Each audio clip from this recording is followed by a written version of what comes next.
Okay, so today we're going to talk about free fall here. Free fall is when an object experiences only gravity. So our ball here is only experiencing gravity. That is mean it's in free fall. We of course are going to ignore air resistance. Now, anytime an object falls here on planet Earth, due to gravity, it's in free fall. We know its acceleration is negative 9.8 meters per second squared. And that is for every object. Every object. So whether it's a 1,000-pound bowling ball or a 4-ounce tennis ball, they're both going to fall with that acceleration, negative 9.8 meters per second squared, and therefore they will hit the ground at the same time. So if you look at some data and do some investigating, you can start to calculate the velocity of an object in free fall. It's going to be acceleration times time. How long was it in the air? And you can also find the distance or height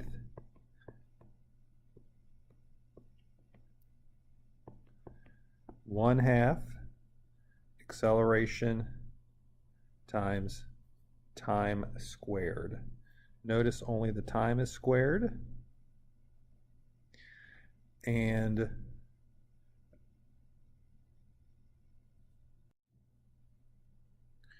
now, since objects that fall in the y direction, I don't know what's up with my cursor here all of a sudden. Sometimes you will see this equation written y equals 1/2 at squared. All right, so our two equations here. All right, I don't know why this is not working. Why are you not highlighting?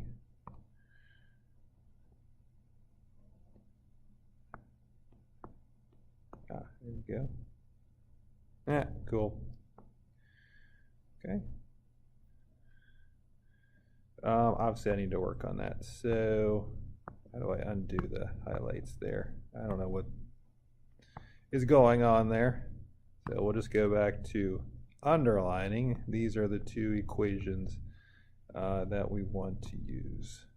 Now these shouldn't say they only work, but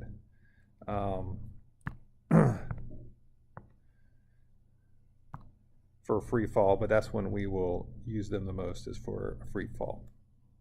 Okay, so velocity equals acceleration times time. Height equals 1/2 acceleration times time squared. Or distance, either one, height and distance can be the same. But we will probably use the y value a little more in class just to make it a little easier.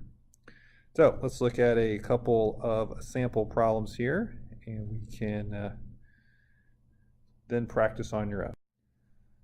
So let's look at number 1 here. If I threw a ball vertically at an initial speed of 34.5 meters per second, how many seconds would it take to reach its maximum height? So I like to write what I am given, perhaps.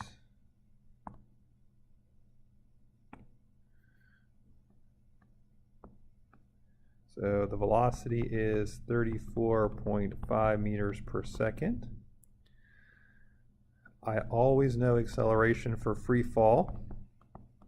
Now, when we do problems besides free fall, the acceleration might be a different value, but if it's a free fall problem, negative 9.8 meters per second squared.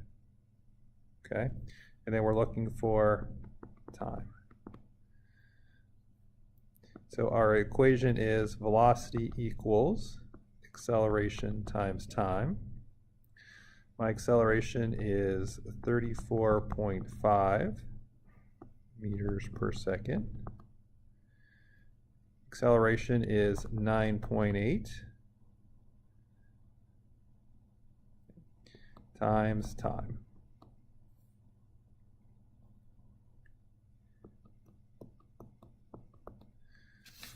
So 34.5 divided by 9.8, 3.5 seconds.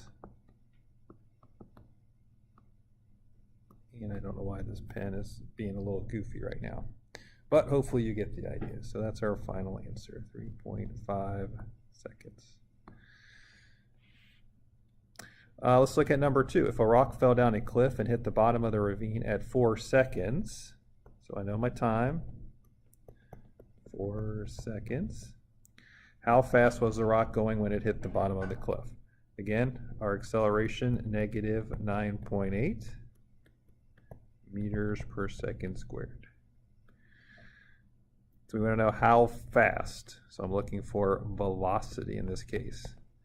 Well, velocity is acceleration times time. Acceleration, negative 9.8 meters per second squared, our time of 4 seconds. So negative 9.8 times 4, negative 39.2 meters per second.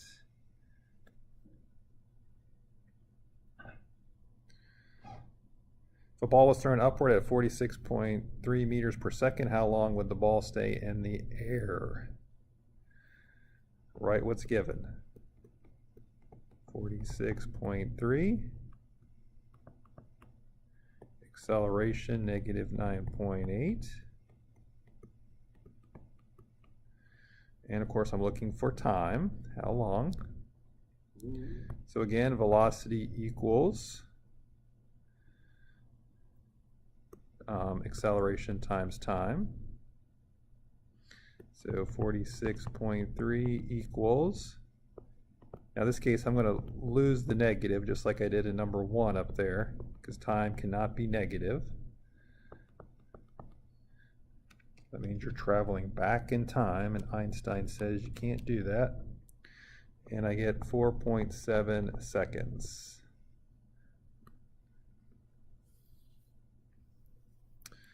Let's look at number 4. How far would a skydiver fall during his first minute of free fall? So we know time is 1 minute. Of course, as always, our acceleration, negative 9.8 meters per second squared. And this time we're looking for distance. How far? How far? So our equation distance is 1/2 acceleration time squared. 1/2 negative 9.8 meters per second squared. Now notice here I'm going to put 60 seconds. Okay. 1 minute is 60 seconds. Okay, acceleration is in seconds, so my time must be in seconds. So now we do 0.5, 1/2, times negative 9.8 times 60 squared. So that's 60 times 60, if you will. And you get 17,600 meters. So if you can stay in the air for a minute, you can travel a pretty good distance there, 17,600 meters. Okay, so I hope this gives you a little background into free fall problems. You're obviously going to practice on your own here. Please ask questions. Please let me know if I can help you in any way.